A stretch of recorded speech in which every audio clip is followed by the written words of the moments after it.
Bueno, compañeros, vamos empezando.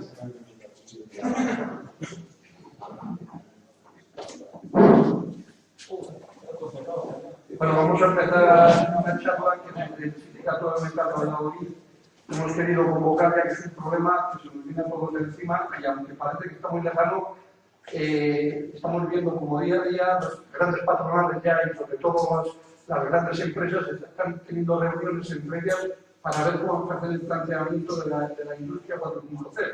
Que la industria 4.0 no es nada más ni menos que todas las revoluciones, como fue la de el vapor o la electrónica o tal, con todas las revoluciones que van a venir y que nos van a hacer perder muchos puestos de trabajo. Ante todo esto, desde que hemos pensado en Valladolid que era conveniente hacerlo aunque fuera verano ahora, para que antes de que tanto los patronales como un jefe de comisiones, cuando cojan el solicete de lo que llama patronal, ya empiezan a manifestar a las naves lo que ellos piensan del 4.0, que nosotros por lo menos estemos enterados de lo que supone la industria 4.0 para poder hacer frente, poder discutir con criterios propios. Por eso hemos pensado en adelantarnos y no hacerlo después de septiembre, como hubiera sido la fecha ideal. Pero yo creo que es más conveniente hacerlo en este momento. El compañero que nos va a explicar un poco la industria 4.0, pues ya ha hecho más de un debate sobre esto, y sobre todo es el compañero Diego, que es el de formación de la FESIN, de la Federación de Sindicatos del Metal, del CGT. Le doy la palabra al compañero Diego y que se pone y habla. Intentaré enrollarme lo menos posible. Buenos días, buenas tardes. Para los que no me conocéis, soy Diego Rejón, trabajador de la fábrica de Martorell y, bueno, miembro de la CGT desde hace ya un montón de años, ya no me acuerdo, y he tenido pues, diferentes responsabilidades en el comité de empresa de SEA, en el Bajo Llobregat, en Cataluña, en la Federación de Metal. Y tengo que decir que ese tema de la industria 4.0, como anécdota, después de sacarlo nosotros en la SEA por completo, porque hace un año y medio o dos, yo tuve por casualidad en mis manos un documento de la empresa en la que hablaba de este tema y evidentemente se me pusieron los pelos del pecho, se me pusieron de punta, ¿no? Y dije, esto es grave, ¿no? Y automáticamente sacamos este tema como información en el comité de centros. Y hace poco el máximo responsable de comisiones de SEA me decía que una de las cosas que me agradecía es el haber llamado la atención sobre este tema. Que ellos, de alguna manera, pues a lo mejor lo habían escuchado, pero ni les habían dado la importancia que tiene esta cuestión. La industria 4.0 es una denominación que se le ocurrió a los chicos del gobierno de la Angela Merkel, para hablar de una transformación general de la industria que ellos ya lo consideran como una revolución industrial. Y le pusieron 4.0 porque entienden que la industria ha tenido toda una serie de cambios y transformaciones que vienen dados fundamentalmente, en este caso, por momentos en los que la tecnificación o la tecnología cambian la vida de los trabajadores y trabajadoras. La primera de ellas es la revolución industrial que se considera del vapor, el agua, el agua es la energía que contiene el agua cuando se le da mucho calor y genera mucha presión, y entonces movía determinadas máquinas o movía determinados símbolos que hacían que hubiera una máquina que se moviera. Esto en 1784 se genera el primer telar, ¿no? La primera máquina de hilaturas de carácter mecánico. Y eso genera toda una revolución, porque evidentemente los empresarios con ello pueden hacer muchos más metros de tela con menos gente porque la máquina está trabajando. Ya os suena ese tema, ¿no? De la revolución industrial o tecnológica. Sin embargo, 100 años más tarde, estamos hablando de un paso de 100 años en los que evidentemente es el vapor el que sigue estando ahí, es la locomotora, son las máquinas concretamente en Cataluña, a todas las fábricas donde había una gran máquina de vapor que daba ese vapor a un montón de empresitas que estaban alrededor, le llamaban el vapor. El vapor Young, el vapor de Tarrasa, el vapor...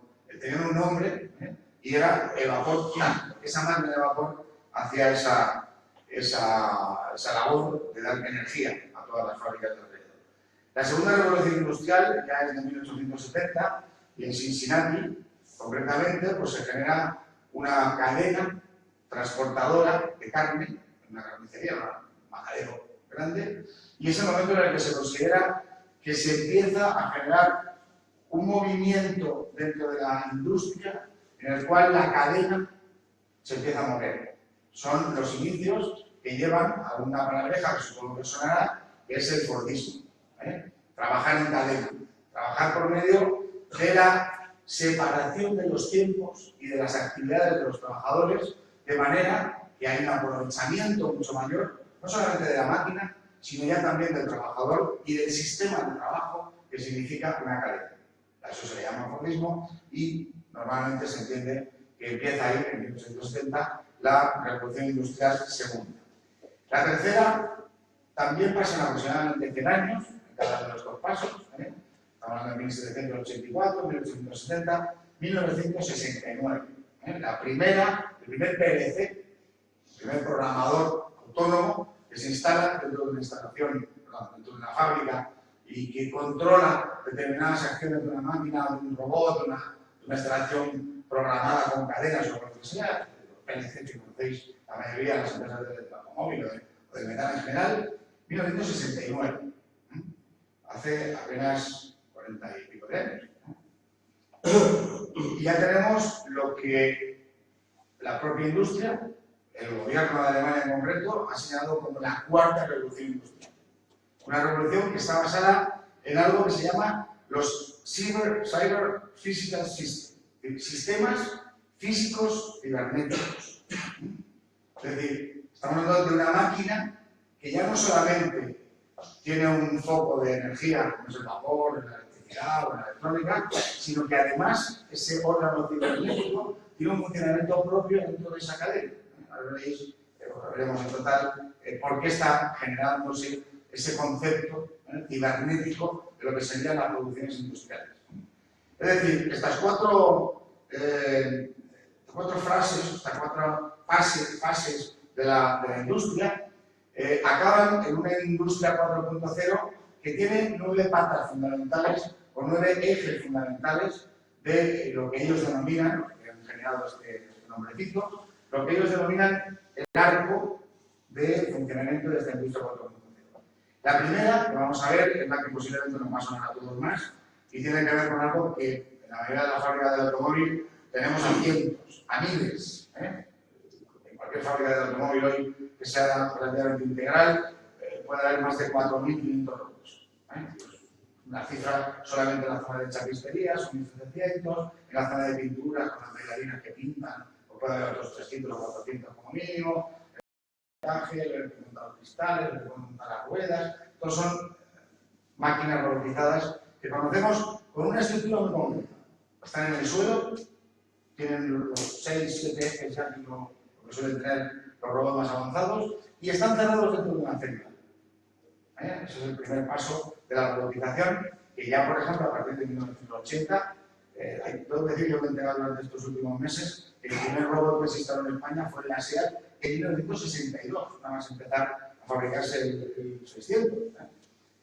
Estamos hablando de que el concepto de la robotización no es de ahora, es de esas épocas, de 1960 y pico, pero evidentemente muy en pañales, ¿no? Era una máquina que estaba robotizada, no tenía ni siquiera un PLC, no tenía toda una serie de cuestiones más cibernéticas. Lo concreto es que el cambio de este tipo de robots es pasar a un concepto que en inglés se le ha llamado cobots, pero que en castellano lo han traducido por robots colaborativos. Como podéis ver, estos robots no están cerrados, no están en una célula, están al lado de otra persona de trabajo. Por tanto, con sus mismos 7 ejes, o posiblemente 8, para poder llegar a la parte más interior del coche si es necesario, tiene la capacidad de trabajar junto a una persona, teóricamente Y digo teóricamente porque ellos dicen que sí, que el robot en cuanto toque automáticamente se para, etcétera, etcétera. Ya sabemos que a veces hay accidentes que nunca se hubiera pensado que podría haber ocurrido. Pero lo cierto es que es un robot que está a tu lado y que teóricamente colabora contigo en el proceso productivo. Ese es el concepto de esos cobots o robots colaborativos. Es un paso importante dentro del propio proceso productivo, fundamentalmente en la cadena. Hasta ahora, y habíamos llegado incluso a creernos nosotros mismos desde la CGT, eso no llegaría a verlo en nuestros nietos. Estamos empezando a verlo, y ya existen algún tipo de robots en algunas fábricas de ese estilo. La siguiente pata de esa industria 4.0 es algo que se denomina en inglés Internet of Things, el Internet de las cosas. Y es que las zapatillas que llevamos ahora mismo, algo cómodo que tenemos para andar, se pueden convertir en un foco de información por medio del Internet de las cosas que haga que tu zapatilla emita datos y reciba datos y quedan almacenados en algún sitio. Es así, es la zapatilla. La ropa. Como veis aquí, en el hogar, cualquier cosa, lo de los frigoríficos que te dicen que tienes que comprar yogur pesado, te he dicho ya 3 veces que me compro los yogures, que no me los compro esta semana. Esto está ya empezando a estar ahí. En la agricultura, qué temperatura, qué humedad, qué puedes tener en tus macetas. Si te lo va a decir al móvil, te va a decir, oye, Pepe, ven a casa y me regala las macetas que se están quedando secas, ¿no? La posibilidad de la salud, eso ya lo tenemos más de uno, ¿no? En el reloj ya se nos ponen las pulsaciones, si estás con estrés, todas esas cosas. Toda esa información de las cosas en cualquier momento que tú las puedas tener y almacenar es lo que se llama el Internet de las cosas. Claro, para la industria no quieren que las zapatillas, por sí, que las zapatillas de los obreros que vayan andando en las obreras, que vayan andando en la fábrica, les diga si pasan 33 o 43. No, a ellos les interesan otras cosas, que es las cosas de Internet industriales. Es decir, conocer desde un punto de vista ¿no? Conocer al minuto, al segundo, dónde está la pieza tal que va a montarse en la carrocería tal, de la línea tal, de la fábrica tal. Toda esa información es lo que configura el Internet de las cosas. El camión que lleva el suministro, la persona que estaba haciendo la logística concreta en el proveedor, si va a entregar o no va a entregar no sé qué cosas, lo quieren tener absolutamente internetizado. Todo está cogido dentro de esa capacidad de llevar la Internet a todas las cosas. Recuerdo otra vez cuál es este marco, porque es importante entender que la industria 4.0 no son solamente los robots, son muchas más. Hemos visto las 2 primeras, vamos a pasar a algo que es realmente increíble. Esto posiblemente pensé que lo ha hecho un niño de 4 años, que no tenía nada que hacer, que estaba distraído, estaba ahí aburrido y salían a hacer rayitas y limpándole, ¿verdad? Y hacen una cosa liada ahí que no tiene sentido. Bueno, esto es una comunicación que puede ser algo así como una milmillonésima de lo que actualmente Twitter mueve en el mundo. Esta es la comunicación, si os fijáis, hay aproximadamente unas 30 o 40 marcas ahí arriba, personas, empresas, hay otras 30 o 40, allí estamos hablando de 150 unidades de comunicación de Twitter. Las redes son incontables. La comunicación, la cantidad de datos que se están moviendo ahí son incontables. A eso le han dado por llamar la Big Data. Big es grande en inglés, grandioso. Pero claro, no estamos hablando solamente de que los datos nos van a dar mucha información. Los datos valen una pasta que es increíble.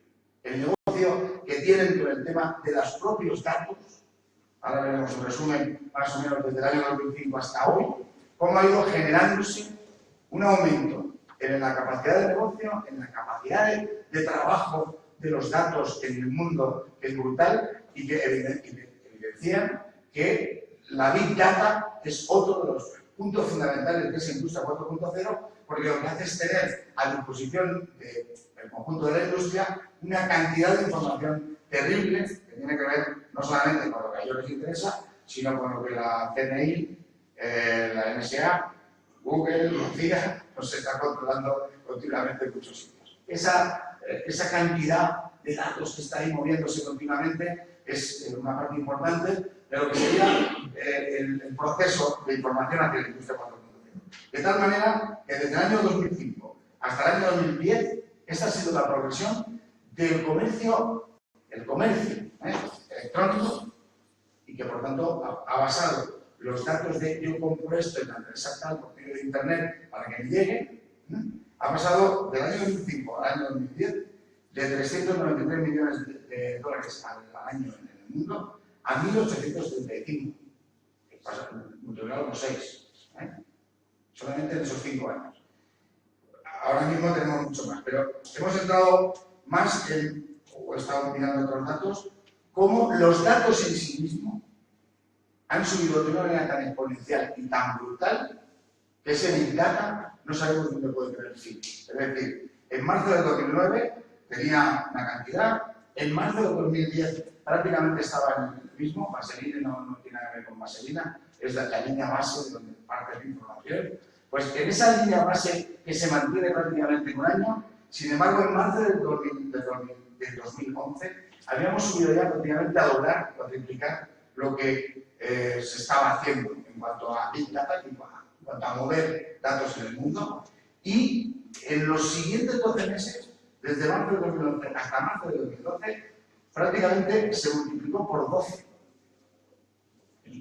Cada mes se multiplicaba por otra vez, se sumaba y otra demanda.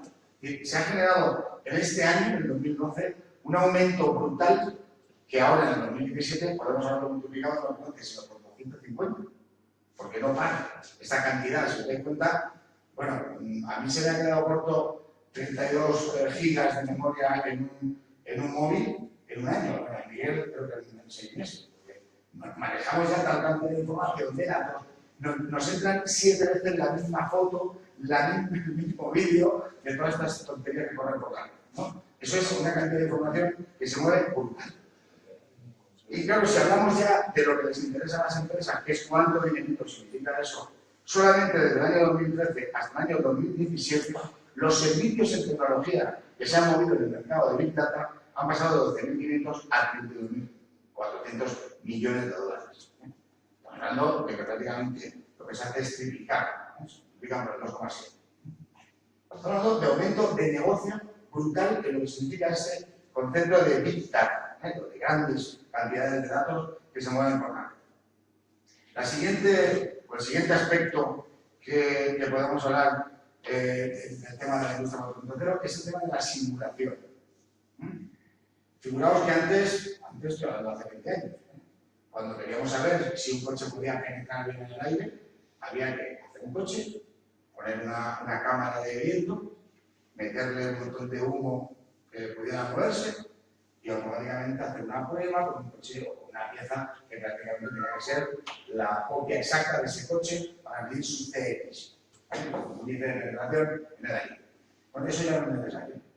Como podéis ver, este prototipo de un Fórmula 1 con una simulación de Internet, es decir, algo que tú puedes coger en no sé cuántos sitios con programas y con una aplicación que lo puedas trabajar, lo que vas a tener es la demostración fidedigna de a qué temperatura va a estar, dónde se va a mover el aire, hasta dónde va a llegar, qué volumen de desplaza el monoplaza, etc.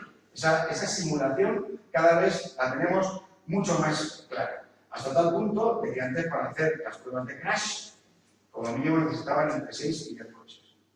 Hoy no gastan ni 2. Normalmente gastan 2, porque tienen que ir a la Euroncap, lo rompen, y entonces bueno, ahí sí que queda la copia. Pero mientras tanto, en lugar de romper otros 8 o 10 de la fábrica, pueden romper uno, porque los otros lo rompen en el ordenador. Y pueden acabar de tener prácticamente la seguridad sin tener que matar al dummy, porque a veces el dummy también se moría, ¿no? Estamos quitando puestos de trabajo hasta los robots, porque ya el dummy no hace falta, porque ese coche se va a comprobar en esa simulación que el golpe a 80 km/h llega o no llega al habitáculo, rompe o no rompe los cristales, etc. Porque se puede simular todo concretamente en cuanto a las piezas. al coche, a una radio, a una televisión, si vamos a probar, si cayéndose a un metro, pueden probar directamente con una simulación digital. Aquí en el dibujo este que es justamente que está dentro del gráfico, podemos ver temperaturas, podemos ver si las piezas entran en colisión en un momento determinado, porque muchas veces cuando se hacían prototipos unos rozaban con otros, entonces tenías que cambiarlos. No, antes de hacer los prototipos, tú en la simulación vas a ver si una pieza entra en colisión con la otra. Y hay una gran cantidad de posibilidades de ahorro en el tema de la simulación. Cuanto más, de ahorro de mano de obra. Antes, para poder hacer un prototipo de un coche, hacían falta a lo mejor 35 chapistas profesionales de saber doblar una chapa, de hacerle los cambios como tenían que estar, los ángulos, de hacer de la radio.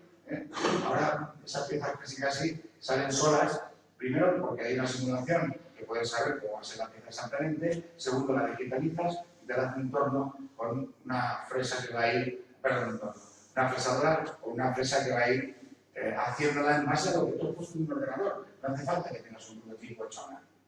Todas esas simulaciones, evidentemente, hablan de una manera brutal en mano de obra y en costo de lo que significarían los prototipos. Pero podemos llegar incluso a simular fábricas enteras. Una de las cosas que hemos visto en estos últimos meses de algunas de las empresas que se dedican a lo que es la implantación del Industria 4.0 en Cataluña y en el resto del Estado es la simulación del funcionamiento de las fábricas. Hasta tal punto que pueden predecir si dentro de 4 horas la fábrica va a colapsar, se va a parar y no vamos a poder trabajar. Conclusión, que en esas 4 horas anteriores tú puedes empezar a hacer acciones para que no se pare la máquina, para que no se pare la fábrica.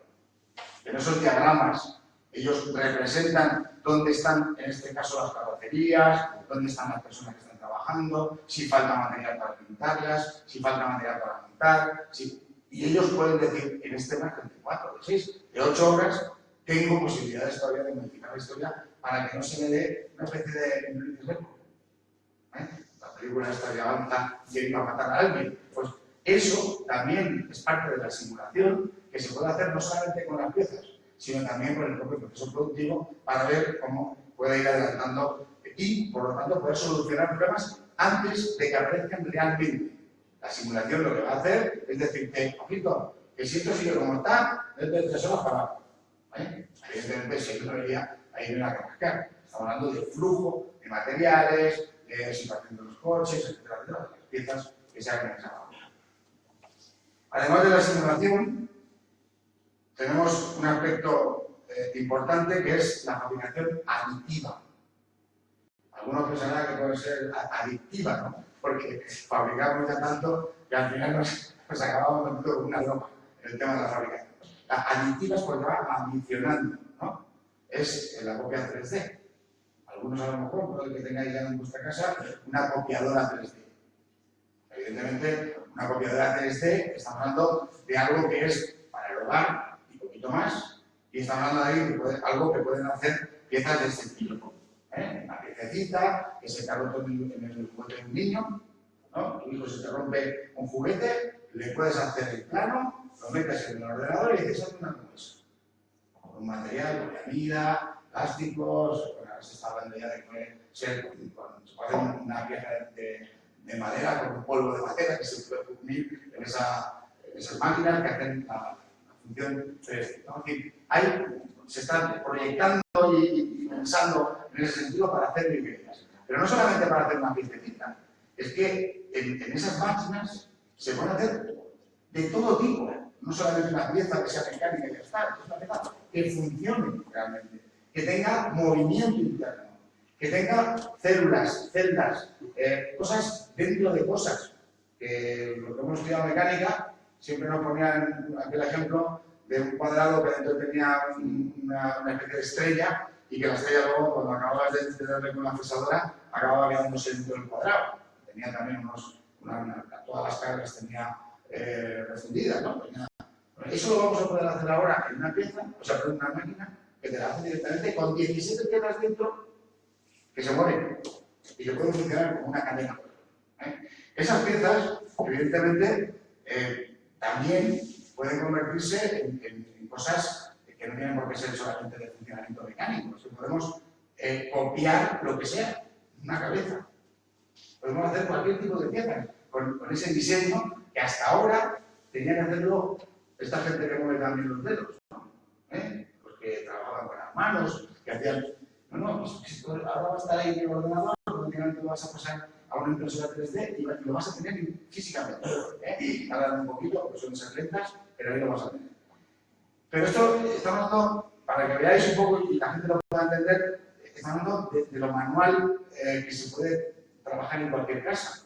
A nivel industrial, estamos hablando de bloques de 1,20 m por una base de 60 por 60 que se llena de poliamida, que es un polvo plástico, se llena, ese cacharro se llena entero y se mete en máquinas como esta, las grandes máquinas en las que a lo mejor en 20, 30, 40 horas, a veces las dejan todo el fin de semana, pasan con rayos láser y con un sistema de endurecimiento de esa poliamida, de manera que dentro de ese cuadrado, en el ordenador, tú has podido meter 30, 50, todas estas piezas que vemos aquí pueden estar en esa caja y más.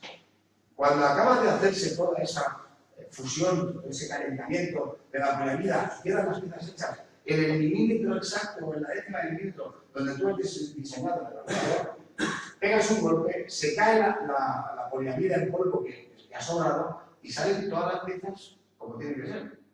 Algunas de ellas, repito, son prototipos para automóvil, para una moto, para lo que sea, que son funcionales.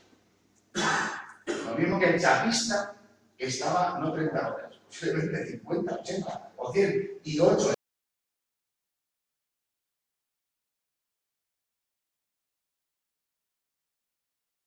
Y con estas grandes máquinas lo que tenemos es una capacidad de generar prototipos que a los profesionales de los mismos, pues, bueno, luego hablaremos de lo que la preparación, la formación y tal, pues le pagan su trabajo. ¿Vale? Es hacer desaparecer cientos de puestos de trabajo de esos profesionales que hacen el producto. La siguiente parte importante de la industria 4.0 es la famosa red. Las redes horizontales, entre las cuales todo el mundo conocemos, está Internet, pero que estamos hablando de redes que van a conseguir que la información de una empresa no solamente se conecte con ella misma, sino que sea capaz de conectar con fondos de inversión digital en los que haya información sobre lo que yo quiero hacer, sobre lo que yo podría hacer, sobre qué me pasaría si no hiciera no sé qué, y fondos de la universidad. Esa red de redes que tenemos, que es Internet, y que tiene una cantidad de brazos terribles, donde podemos llegar a ver cualquier tipo de información, es otra de las bases de esa capacidad industrial para poder utilizar el conocimiento que está abierto de una manera general a nivel de todo el mundo. Claro, eso significa que cualquier empresa puede tener un sistema de gestión que puede superar el mejor que se haya podido inventar desde el punto de vista de los funcionamientos de las empresas. Porque la capacidad de generar todos estos conceptos que hay en la teoría general de sistemas, y cada empresa normalmente genera su sistema de producción. No sé, cada una de las empresas le pone un nombre, ¿no? El trabajo de la SEAT le llama SPS, Sistema de Producción de SEAT, ¿no? Ellos tienen sus maneras de funcionar, sus formas de diseñar la propia producción. Bueno, pues eso está en la red. Y todo el mundo puede aprender de todo el mundo, léase empresarios, que leen de otros empresarios, cómo pueden ir mejorando cada vez más su productividad, su capacidad de negocio. ¿Y cómo lo tenemos eso? Pues como poníamos en uno de los documentos que algunos habéis leído cuando hablábamos de metalúrgicos, del tema de 4.0, es que ¿quién no tiene hoy un móvil? ¿Quién no tiene un móvil? Y aunque no use mucho internet y cosas de esas, lo podemos hablar con ellos. ¿No? Eso es así. Tenemos una serie de tecnologías a nuestro alcance que bueno, se han desvalorizado en cuanto a que un móvil antes, hace 20 años, era móvil. Un móvil era fijo. El empresario, el ejecutivo, el móvil. Oye, es que todo el mundo tiene un móvil. Y el móvil es un punto de información para todas las empresas, porque no sé si os ha pasado a vosotros, yo me pasa muy a menudo ya desgraciadamente, que a veces ni pulsando ninguna tecla, sino hablando. Y dices, me gustaría ir de viaje a Niza. Acabo de 3 o 4 minutos, pica no sé qué, y la casa a Niza, y puedes comprar un coche, y puedes no sé cuánto, y alquilar no sé qué, en Niza, hoteles. Y dices, si casi no he tocado nada. Claro, esa es la red. Y estamos hablando de una red que se comunica entre cámaras que pueden vigilar no sé qué, la empresa puede tenerte controlado aquí. Bueno, hay ejemplos claros, ¿no? Toda la gente que reparte con furgonetas o lo que sea. Antes, pues te decías, oye, que me voy a repartir aquí, aquí, aquí, aquí. Y se grababas antes y iba a tomar un café o una cerveza, ¿no? Ahora que la mayoría de las furgonetas tienen un señalizador de ubicación y además del tiempo. ¿Cuándo estás y dónde estás? En qué sitio. Y a partir de ahí nos tienen absolutamente controlados por esa red que es capaz de saber exactamente gran cantidad de información que antes no tenía posibilidad, y eso que hace pues, que mejora la productividad porque te tienen más enganchado como persona y además tienen todos los medios de producción mucho más. Claro, esto significa que nos estamos acercando a todas las cosas que son necesarias para este industria 4.0 y nos topamos con la seguridad. Por esta información, creo que habéis sido todos conocedores de que alguien se metió en Telefónica, que alguien se metió en empresas del IBEX 35 y que se va a meter hasta en empresas de Estados Unidos que han tenido problemas muy serios porque los datos están en la red. Por lo mismo que decíamos antes, que las empresas tienen una gran capacidad de información y de acceso a millones y billones de datos. Esos datos están ahí. Y esos datos incluyen, por ejemplo, password, códigos de entrada de no sé dónde, y hay gente que lo sabe bien. Y hay gente que lo ha estudiado y ha entrado en bases de datos de los de Seguridad Nacional de Estados Unidos. Claro, ¿qué es lo que tienen que hacer las empresas? Pues intentar que si están diseñando un coche nuevo de la hostia, que vaya con agua o que vaya con no sé qué, que no se tenga la competencia, porque teniendo la mecánica, lo fundamental es yo saco la primera historia, y la gente es la que paga, y entonces a chupar todo lo demás.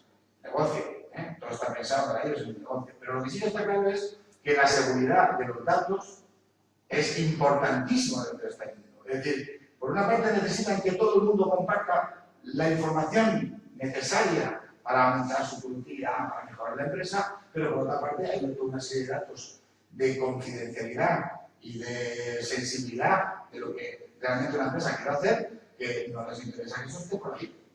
Que esté, pero que esté muy controlado. Que la fábrica pueda moverse y pueda servir para producir mejor, pero que nadie pueda entrar ahí. Y eso es la ciberseguridad. Ciberseguridad que supongo que entenderéis que casi es una matrix. Estamos hablando de una capacidad de menear miles y miles de datos que nos hacen incluso en algún momento entender que la vida es de una determinada manera. Porque esos datos están trabajándose de las empresas y crean incluso por medio de los servicios de comunicación de las empresas, pues que esto va así, que esto va así, que somos una empresa mejor, todo eso trabaja. Bueno, pues esa seguridad incluso de dónde llegan los datos, etcétera, etcétera, significaría pues que la matrix, los datos, son necesarios protegerlos. Pero sobre todo, ¿por qué son necesarios protegerlos? Porque es que hay un negocio brutal. Ese negocio del que hablábamos antes, en el que ha ido subiendo exponencialmente en los últimos años, en mucho dinero. Y el que tiene la capacidad de tener más información, de saber trabajarla mejor y de cuidar mejor cuáles son sus patentes, la forma de trabajo, aquellas cosas que dan dinero por el valor añadido simplemente de la tecnología y de la imagen, pues no quiere que nadie se lo robe. Como nos están robando desgraciadamente por internet, cada vez que damos un dato sin querer en no sé qué aplicación, y al día siguiente nos piden 60.000 cookies, recookies y no sé qué más. Y eso es dinero, toda esa capacidad de mover la información y que no llegue a manos que no son deseadas. Por tanto, lo que estaríamos hablando es de que las fábricas son físicas, pero alrededor de la fábrica tiene que haber una especie de coraza virtual en la que salga solo lo que la propia empresa quiere que salga y que entre todo lo posible que le vaya a ganar a la empresa. Es una especie pantalla, ¿no?, que se genera virtual para que los datos sean realmente utilizados de la mejor manera. Esto es lo que sería la ciberseguridad. Nos quedan, si no recuerdo mal, dos temas.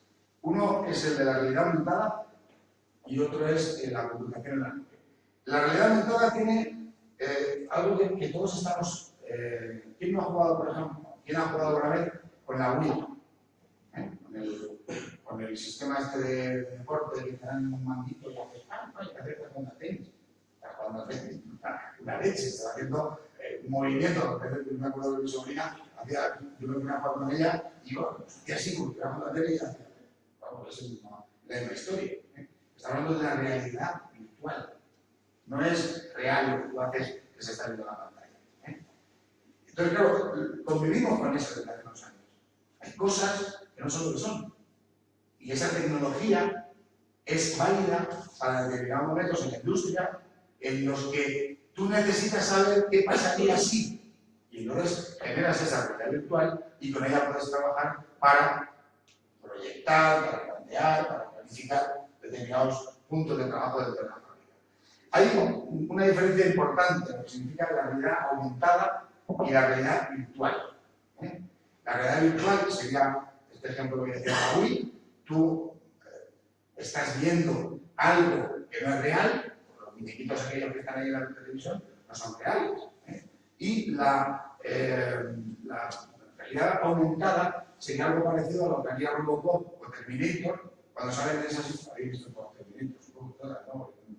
Yo creo que las de televisión, que la persona está viendo y además se pone una serie de datos, bueno, Iron Man, otro estilo de esa manera de entender la realidad aumentada. Él está viendo una realidad a la que se le suman toda una serie de parámetros que lo que hacen es ayudarle a ver dónde está el enemigo y dónde va hacia la bomba, ¿no? Bueno, pues esas dos diferencias vamos a intentar verlas desde algún punto de vista para qué sirven, ¿no? La realidad virtual, y haciendo esto me he dado cuenta de una cosa, está basada en la visión. Y creo que es una de las poquitas cosas, suerte, que es femenina. Porque los otros 4 órganos que nos ayudan a sentir lo que pasa en el mundo son el olfato, el oído, el gusto y el tacto. Pero la que manda es la visión. Si os dais cuenta, el 80% de la visión, perdón, de la realidad que vivimos, la captamos por la visión. Por eso, las gafas de visión de realidad virtual son gafas, no son algo que te das en los oídos. Y por tanto, la visión que tenemos hoy, con esas gafitas de Samsung y de no sé qué, cajones o en el ordenador, lo que te genera es un mundo en el que tú estás haciendo cosas. Eso en la industria se está empezando a utilizar, por ejemplo, a formar carretilleros. A formar carretilleros con una carretilla en la que tú estás tocando, la carretilla está quieta, sin embargo, en las gafas, tú puedes estar haciendo como que vas con la carretilla, llegas, descargas, coges, y virtualmente tú estás viendo lo que está pasando. En esa visión que es simplemente virtual, porque no es tuya, no es lo que tú realmente estás viendo, sino lo que la máquina te está diciendo, pero que coincide con lo que sería real. Sin embargo, es un tema virtual porque no estás moviendo la carretilla. Sin embargo, si nos vamos a la realidad aumentada, es algo que nos puede ayudar en muchos sitios. Yo pongo un ejemplo de los mejores.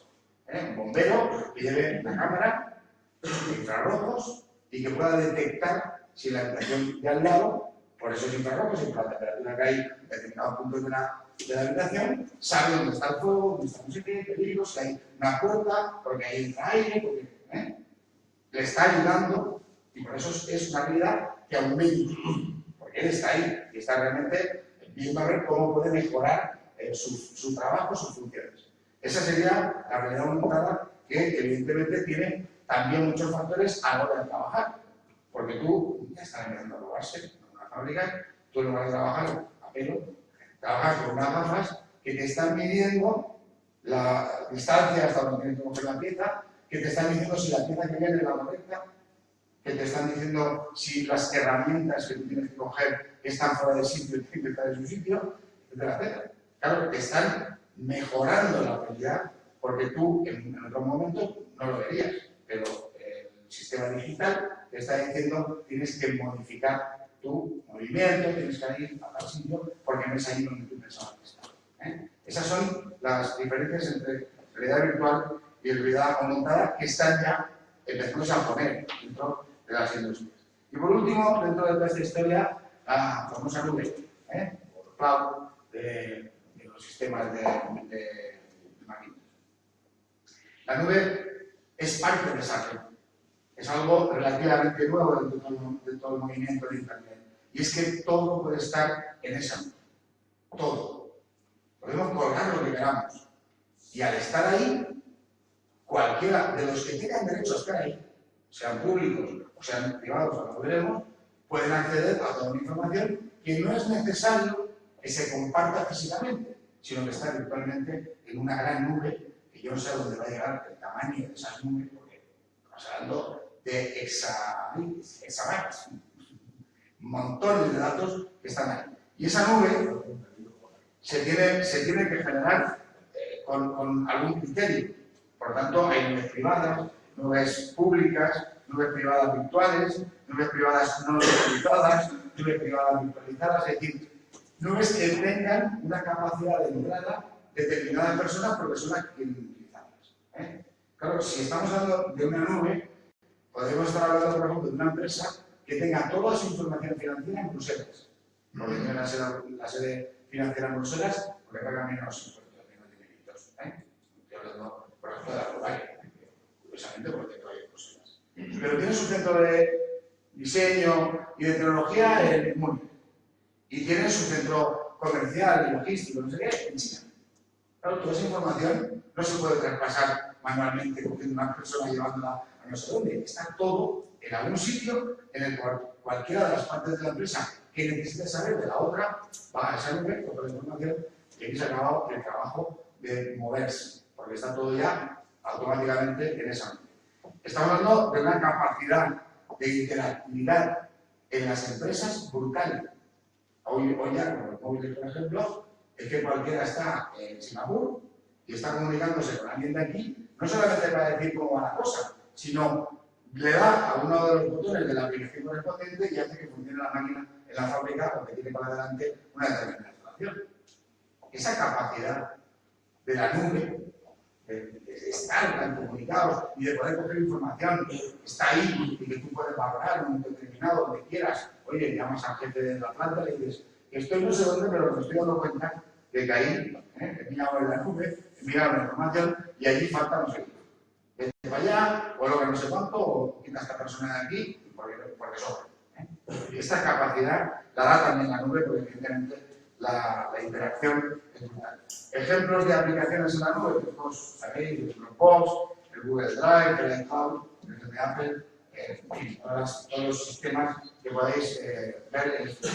Bueno, esto sería la explicación de lo que los técnicos de la industria 4.0 nos han hecho durante los últimos tiempos y que hemos visto que significa la industria 4.0.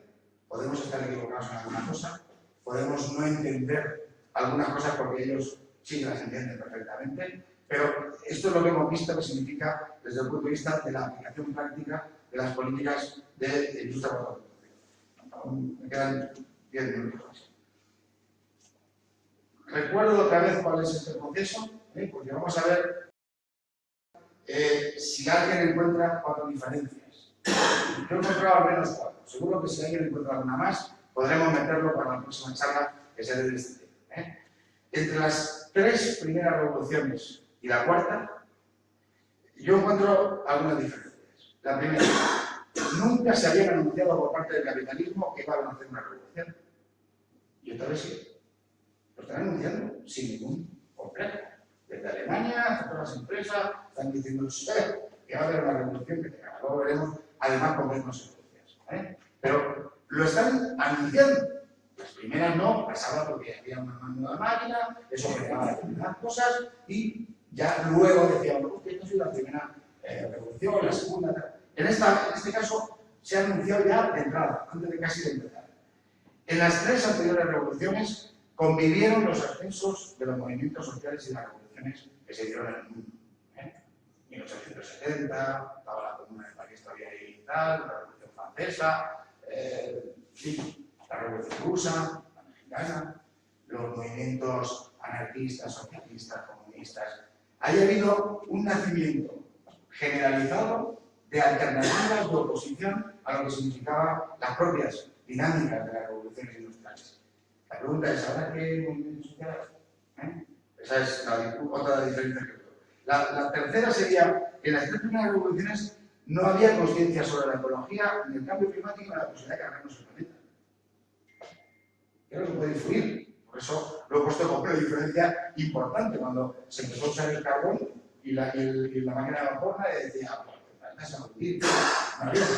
Ni siquiera hace 70 años o 60 años, cuando se empieza a utilizar la electricidad electrónica de manera generalizada, no hay una conciencia de decir, oye, vamos a cargar la cabeza, porque el plástico, el caucho, no era ni mucho menos el que es ahora. Y la cuarta, que yo encuentro también, tiene que ver con la situación real de la lucha de clases que tenemos ahora mismo en este mundo. Y es que se está encargando, y se está obrera, la conciencia de clases, y claro, en estas condiciones se pueden anunciar que no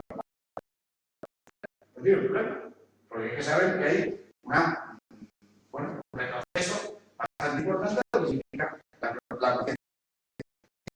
Estas cuatro diferencias, si a alguien se le ocurre una, lo hablamos y tal, lo podemos añadir, lo que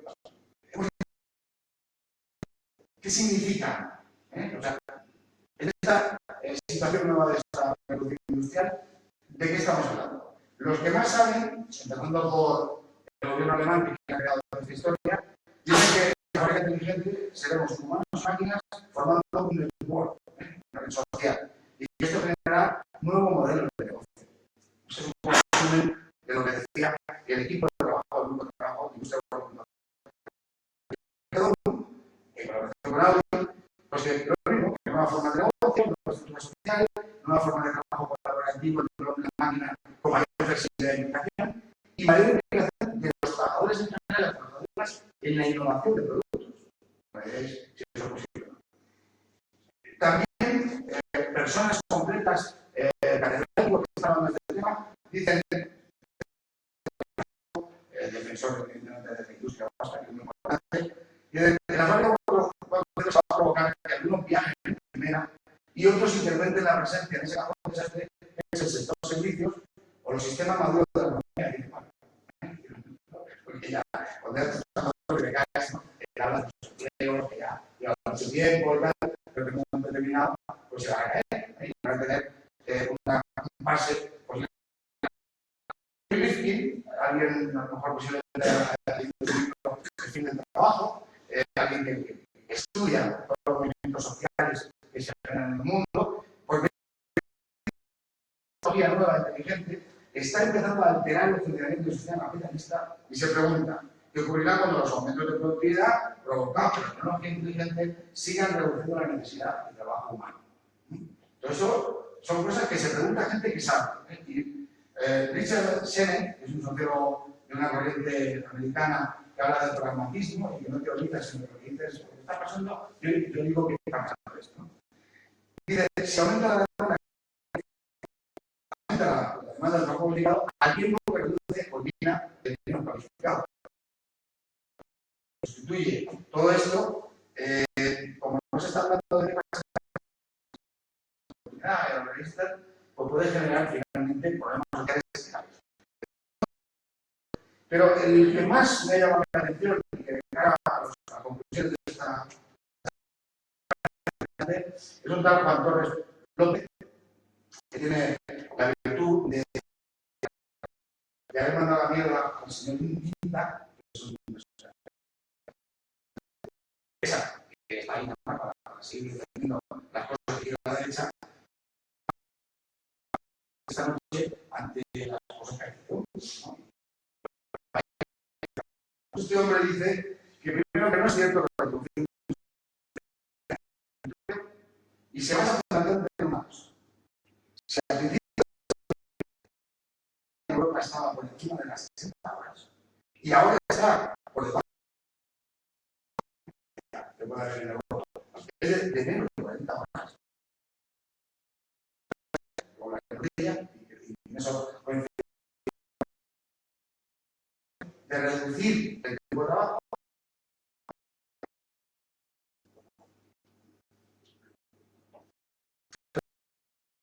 Que hablan de los términos y de otras comunicaciones. La propia Universidad de Londres para ya empezar a analizar que había generación de riqueza de otros ciudadanos. Que uno de los problemas para la ventaja de la tecnología puede ser distribuidas de un modo no uniforme y puede ampliar la desigualdad de rentas. Recordad que hay gente, por ejemplo, en Dinamarca, de los gobiernos, para que hacer una renta básica, hay otros que están planteando hasta que se pueda hacer trabajo con esta gran revolución industrial. Hay una desigualdad de rentas. Y además que radicalmente innovadoras puede tener consecuencias. Si nos vamos ya a alguien más cercano, un tal Máximo Blanco, más de la industria de sobre gas, también. Y fijaos de lo que habla de que la solución pasa por tener en cuenta a todo el proceso productivo, perdón, educativo, eso es verdad. Todo el mundo tendrá que saber cuáles son las tecnologías nuevas y prepararnos para la gente. El Estado es determinante. Que la investigación sea en manos públicas y la aplicación, digamos, luego de esas historias, sea en manos privadas, suena continuamente lo que hablamos de la medicina y de cómo la investigación y luego la farmacéutica que se llama un pastor, pero son amigos del gobierno. Foro sobre todo los dos sindicatos, ellos, y si puede ser una sentencia para y asumen que habrá pérdida de empleo, pero como bien dicho, hacer, no sé, si en la producción de los empresarios generan una intervención directa del movimiento para generar pues una vez de comisiones que están en la formación de los partidos en los próximos 15 años aproximadamente la fragmentación del mercado de trabajo un porcentaje de la generación más joven que solo tiene acceso a y niveles altos de inestabilidad. Y está hablando de que de fuerza ante esta escenario bastante jodido. El secretario general de la UGT estatal, pues aún le da unas vueltas más interesantes a cómo enfrentarse a este tema. Y dice, la economía se ha inventado para estar al servicio de las personas y no de la propia economía. Claro, es evidente, ¿no? Debería ser así. Pero estamos hablando de que el artículo 78 de la Constitución habla de que la social, eso se da en cargado. Y si está claro que la connivencia absoluta ganar dinero a los accionistas y punto. Por lo tanto, es algo que no queremos desarrollar lo mismo, queremos repartirlo.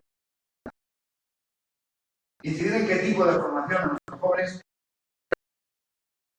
formación profesional más tecnológica y más conocimiento, más inmediata a la necesidad que da presentar. Durante los últimos años.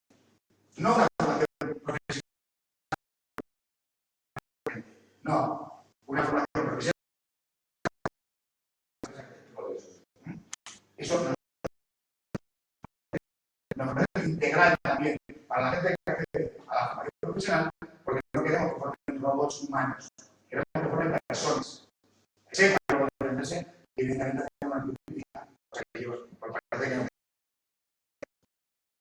que no sé si me hago demasiado, pero me faltan muchas cosas. Hasta ahora, ¿qué momento salió la resistencia a temas tecnológicos.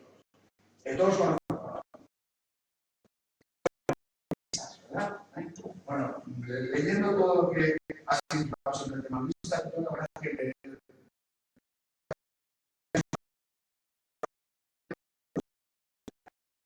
no es ningún personaje imaginado. Antes le rompió la máquina de la fábrica porque le dijo a Mario que la salida. En 1911, la situación que había de medio para la guerra contra Napoleón, pues enviaron los empresarios a empezar a aumentar la capacidad tecnológica y empezaron a poner telares y a bajaban solo, ¿no? Eso generó pues, que se quemaron 63 que había mandado unos 6.000 soldados a España, 6.000 soldados a la zona donde se estaban creando y se cargó a 30 vidas. Esa es la respuesta diferente que tuvo el gobierno. Se quemaron más de 1.000 vidas. Pues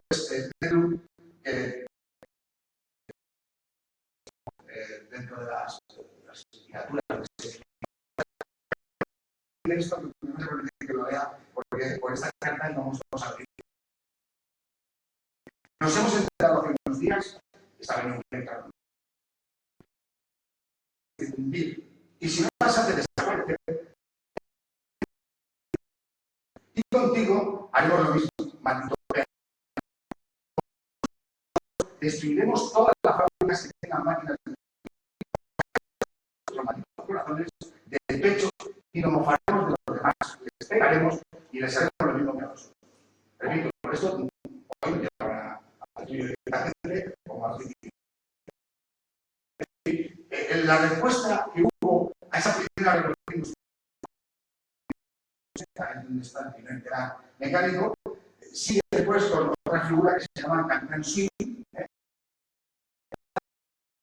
su firma para seguir, en este caso, esto de los navegadores aquí, no creo que la gente que sepa lo que granja del trigo, hacer desaparecer a todos los que estaban con las mulas o con los caballos. Bueno, pues, eso también se graba sin trabajo, porque y sin estrelladora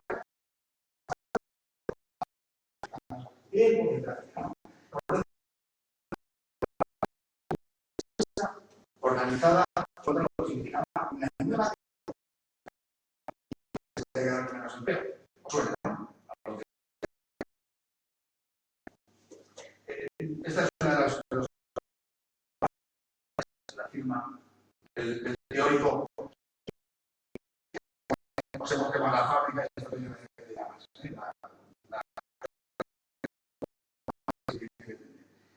Claro, sobre todo, está bien claro que eso no es un tema de enfrentarse a la tecnología. Y por lo tanto, lo necesario es cambiar estas consecuencias. Por eso, Stephen A. Jones, que es de las feministas, y dicen que lo que tiene en realidad tenía el control durante generaciones sobre un trabajo. Sean estrilladoras o la confección de que tú estabas trabajando y que se te va a vivir siempre una máquina que destrozaba su vida de vida. Y Maxim Berg, el historiador, decía que los resultados de la rápida introducción de nuevas técnicas y situaciones que daban como resultado de os suena también, ¿verdad? Lo podemos ver con el tema de muchas cosas. Y por último, que hablábamos anteriormente, dice, los análisis que se hicieron del mismo fueron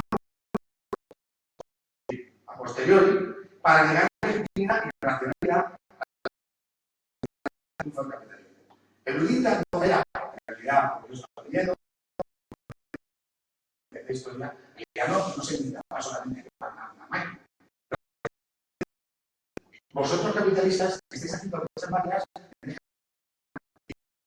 damos una solución y buscamos una solución alternativa. La única salida que tengo es que me haga todo. A partir de ahí, los datos. En primer lugar, el porcentaje de empleo en riesgo,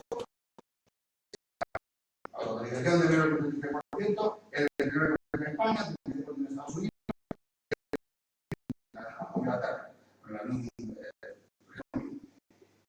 El puesto de trabajo que se media del 23 son 66%, hay otros tantos por ciento. Y por ejemplo, como veis, es bastante elevado. El 17% del puesto de trabajo se va tanto poder desaparecer, es muy importante, tanto muchos millones de puestos de trabajo. Estamos hablando de universidades que han estudiado esto. Los salarios bajos, 75% de posibilidades de ser automatizados. Pero un 75%. Sin embargo, los salarios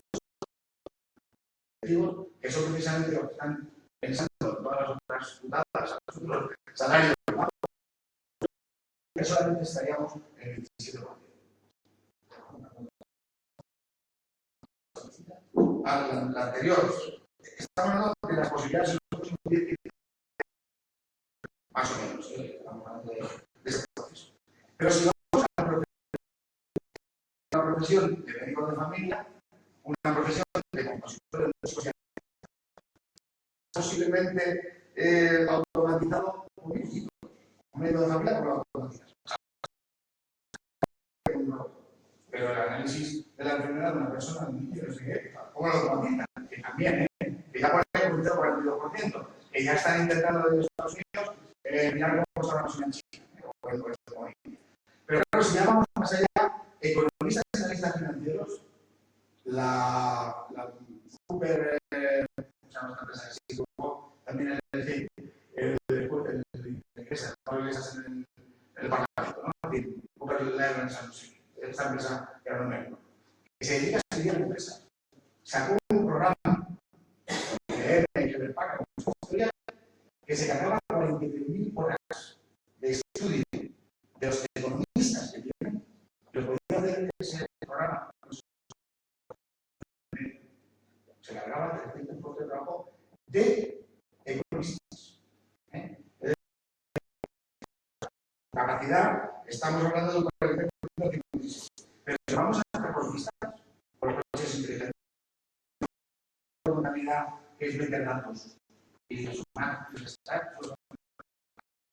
y si nos vamos a los operadores de telemarketing, hay aquí alguno, pues estamos hablando del 29%. Herramientas que yo las odio, que ya vas a y ya bueno, ahora pues estamos en el 2. Si eso te lleva la regla 1,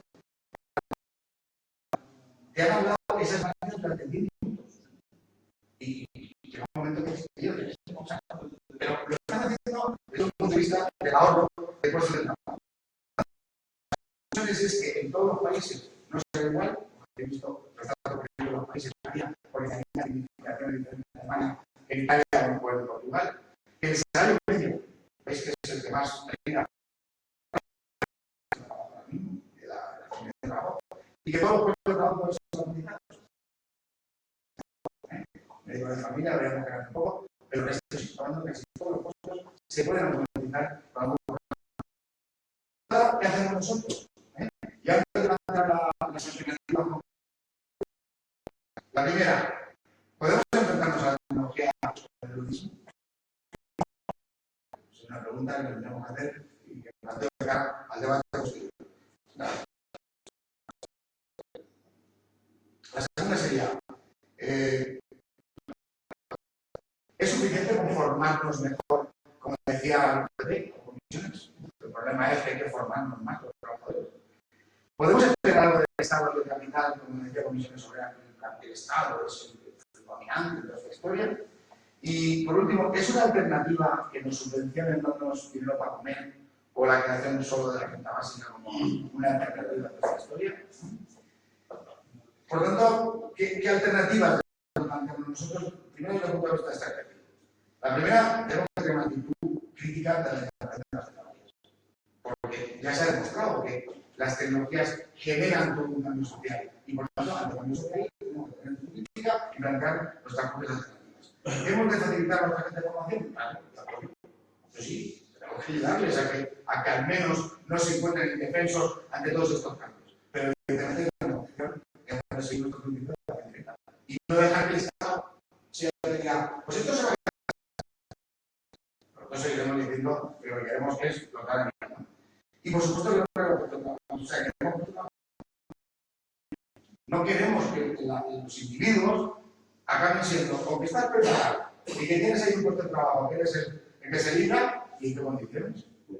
Pues también aprovecharán para decir, bueno, pero no te van a dejar un 10%, sino que queremos puestos de trabajo dignos que permitan que la gente tengamos una vida también digna.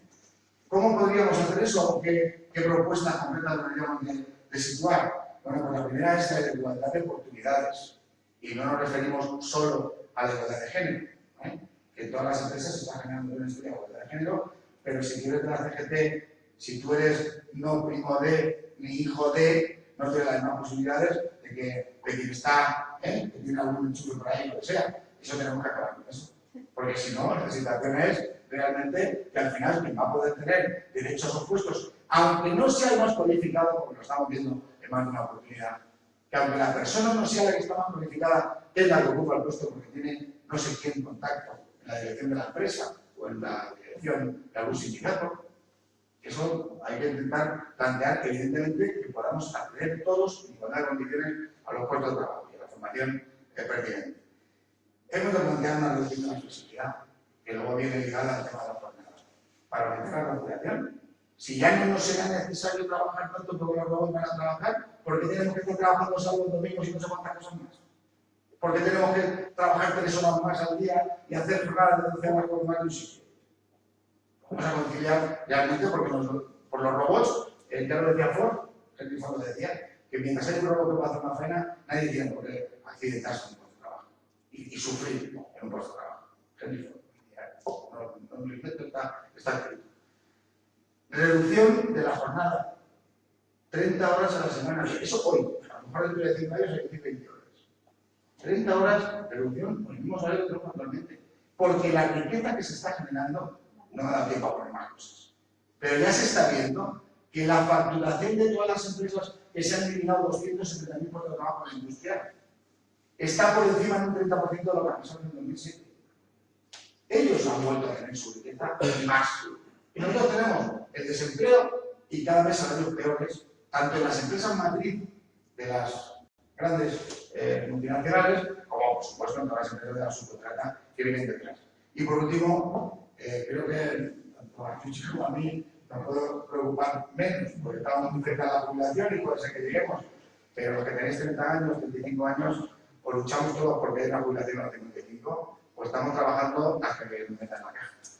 Y eso evidentemente no puede ser. Al revés, o cobrando la ayuda, pero metan en la caja, porque tampoco tenemos trabajo. Por último, esto no significa ni más ni menos que lo que siempre hemos dicho en la CGT. Exigimos el reparto del trabajo y sobre todo de la riqueza de una forma igualitaria y justa. No estamos intentando demasiado, pero es que no se intenta nada desde los lutistas. Ha ido pasando revolución tras revolución, que precisamente por la acción social y por la lucha de los trabajadores después de la primera revolución, después de la segunda revolución, hoy tenemos muchos de los derechos que tenemos. Las vacaciones no las tenía nadie en el siglo XIX. Las 8 horas de trabajo diarias, que la primera vez que se consiguieron en Europa fue en Barcelona, no tenía nadie en el siglo XIX, etcétera, etcétera. Por tanto, estamos hablando de que los avances se hacen, como decía Juan Torres López, y son la solución. La solución no puede ser que nos creamos que a la fuerza va a haber la desaparición del puesto de trabajo, asumamos el miedo y traigamos con las consecuencias de lo que quieran la patronal. Eso es lo que tenemos que plantear. La exigencia del reparto del trabajo y de la riqueza. Y para ello, pues hemos empezado a hacer una campaña. Los que no pudisteis estar en Barcelona, pues presentamos la campaña del Cegetronic, Un robot que tiene dos caras. Si aceptamos que el robot se convierta en alguien que nos quita por manda al paro, pues será un desgraciado. Pero si el robot nos quita los esfuerzos, que no tengamos tantas enfermedades, que no nos accidentemos tanto, y permite que trabajemos muchas menos horas, evidentemente ese es nuestro territorio. Ese es el robot que queremos. No queremos el otro. El del capitalismo que nos quiere simplemente para estar al lado del robot en el paro. Esto fue lo que hicimos en esa campaña en Barcelona y evidentemente esta charla es parte también de esa campaña que vamos a seguir haciendo dentro de la CGT Metal, de la FESIL, pero que vamos a intentar también que el resto de sectores de la CGT entienda que, como habéis visto en esas profesiones que pueden ser automatizadas, nos va a afectar a todos los sectores. La industria, digamos, es el paradigma de esta revolución, pero evidentemente los capitalistas no van a parar y van a seguir con la industria 4.0 hasta que puedan conseguir todos sus beneficios, aunque a nosotros nos mantengan en la calle y porque les importa lo que van a estar. Eso es lo que entendemos que puede ser el tema de qué es la industria 4.0 y cómo lo enfrentamos. Yo quería decir lo primero, creo que deberíamos de plantearnos si hemos llegado a esta situación no es para conseguir tener descansos. Esto lo ha motivado el capital precisamente para poder más rédito económico.